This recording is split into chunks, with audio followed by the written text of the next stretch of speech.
आजच डाउनलोड करा आणि तुमच्या आवडत्या मालिकांचा आनंद लुटा। तुळजा, पावसाळ्यामुळे ना आता फायदा व्हायला सुरुवात झाली बरं का। लोक नाम जाण्यापेक्षा आपल्या दुकानातनं सगळं सामान घ्यायला लागले। बघ ना, छत्र्या पण पटापट खपतात आणि बाकीचा आणलेला माल तो पण सगळा संपलाय बघ।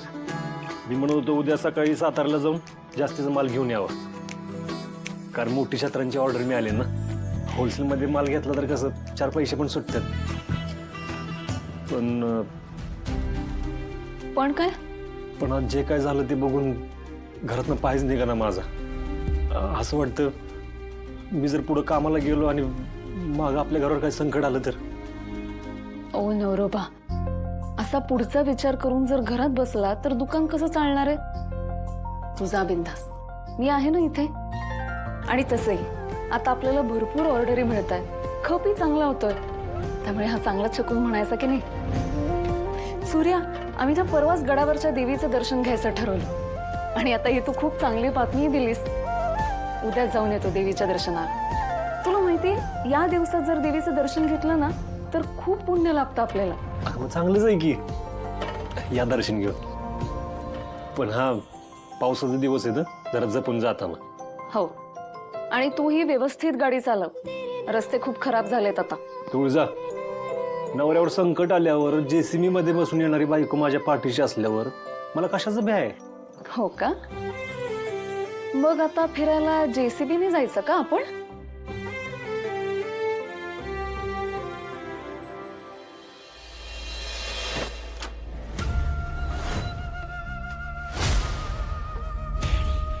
बघितलं का तिच्याकडं? जास्त नाही, 25-30 वय असेल तिचं।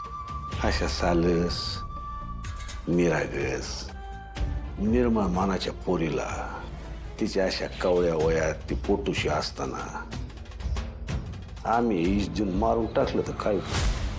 आणि तुम्हाला सांगतो, जगातल्या हुशारातल्या हुशार डॉक्टरला सुद्धा माणूस मेल्यावर त्याच्या शरीरात हे इश सापडतच नाही।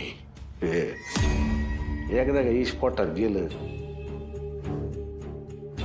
2 दिवसात माणूस कुजून कुजून मरतो। आधी मेंदू बंद पडतो, शरीर कसलं काम करते, जाग्यावर खेळ खालास। आता तुम्ही मला सांगा, अजून बी तुम्ही तुमच्या सूर्याला सगळं सांगणार का?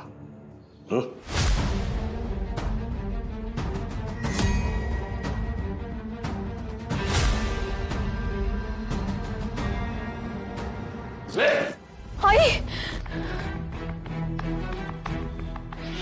तुळजा, काय झालं? काय वाईट स्वप्न पडलं होतं का तुला? सूर्या, आई कसलं तरी संकटात आहे असं वाटलं मला एका क्षणाला। अगं घाबरू नको, स्वप्न होतं ते। सूर्या, मला ना तिची फार काळजी वाटते रे। मी तिला फोन करू का? पण एवढ्या रात्री किती उशीर झालाय? अगं हे बघ, सकाळी तुम्ही एकत्र दर्शनाला भेटणारच आहे ना, मग कशाला आत्ता? नाही रे, आता ना तिच्याशी बोलल्याशिवाय झोप नाही लागणार मला। मी करते फोन।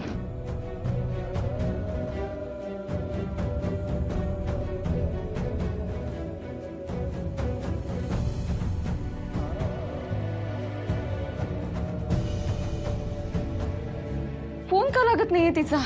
तुझा अगं पावसामुळे रेंज जाते कधी कधी, तू कशाला एवढी काळजी करते? तू चल झोप शांत। वाटलंच ना आपण उद्या सकाळी लवकर जाऊ तिला भेटायला। चल झोप।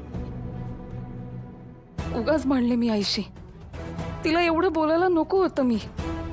तिच्याशी भांडण झालं म्हणून असं स्वप्न पडलं असेल का? ठीक असेल ना आई? तुझा झोप, चल झोप।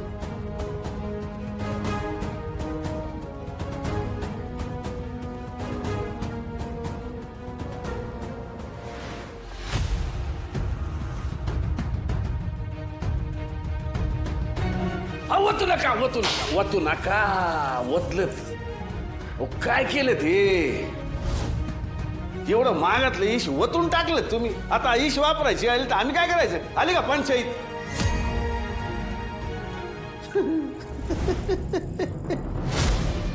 आम्हाला काय दूध खुळा समजतं का हो तुम्ही हे?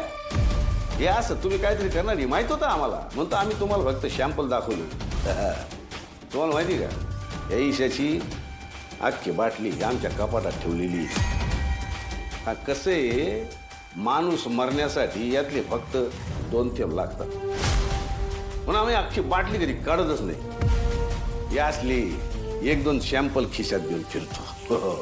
माणसाच्या पेहरावातले राक्षस आहे तुम्ही राक्षस अहो, आपल्या पोटूच्या सुनेला हिश देऊन मारण्याचा विचार करता तुम्ही नरकात बी जागा मिळणार नाही तुम्हाला नकोच आहे ती जागा नरकात जायचं म्हणजे आधी मरावं लागणार इथं कोणाला लवकर मारायचे इतकी वर्ष त्या सूर्याची संपत्ती वापरून बी आम्हाला देवानं काय केलं नाही त्या पुरील मारलं तर देव काय करणार आहे आमचं हा? देव जेव्हा द्यायची तेव्हा शिक्षा देईल पण मी तुमचं कारस्थान कधीही पूर्ण होऊन देणार नाही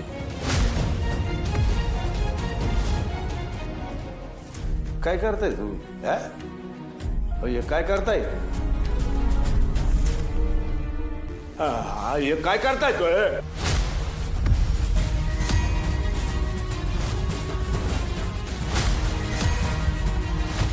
काय करताय असं कर नका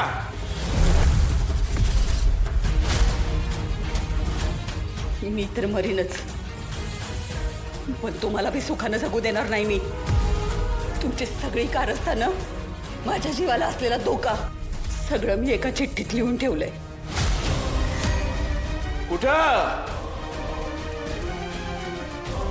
तुमच्यापेक्षा जास्त माझ्या लेकीवर विश्वास आहे तिनं मला जेव्हा हे सगळं सांगितलं तेव्हाच तुमची सगळी कारस्थानं मी एका चिठ्ठीत लिहून ठेवली आणि त्याच्यात हे पण लिहिलं माझ्या जीवाचं काही बरं वाईट झालं तर त्याला जबाबदार तुम्ही असाल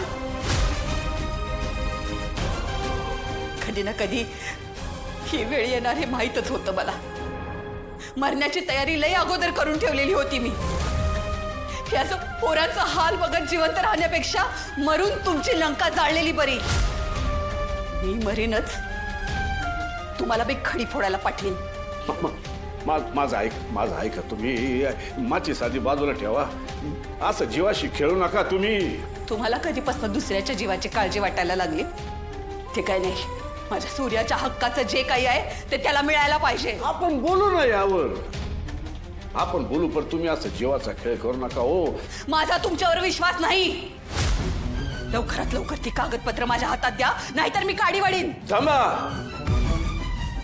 तुमच्या मनासारखं होईल ती सगळी कागदपत्र आम्ही तुमच्या ताब्यात देऊ